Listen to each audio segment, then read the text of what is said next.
Situasi di Israel mencekam saat rudal Hizbullah pertama kali mengenai pusat kota Tel Aviv pada Rabu 25 September 2024. Sistem pertahanan rudal David Sling diaktifkan bersamaan dengan sirine peringatan bahaya.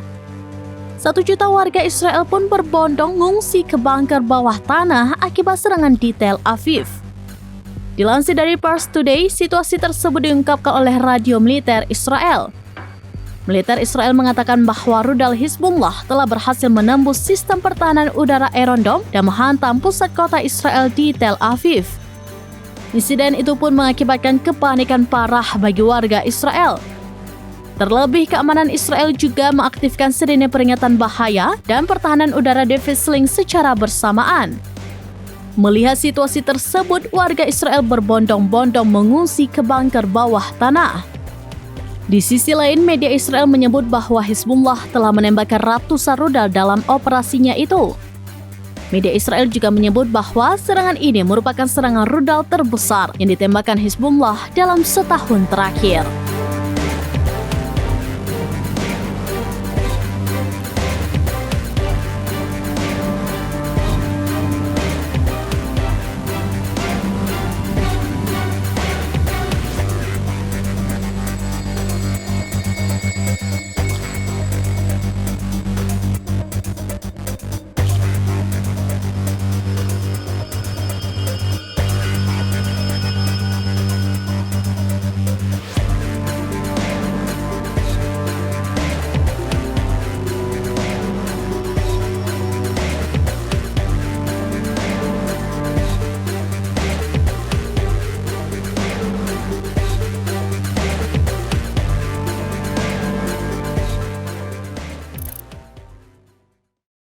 Download Tribun X sekarang, menghadirkan lokal menjadi Indonesia.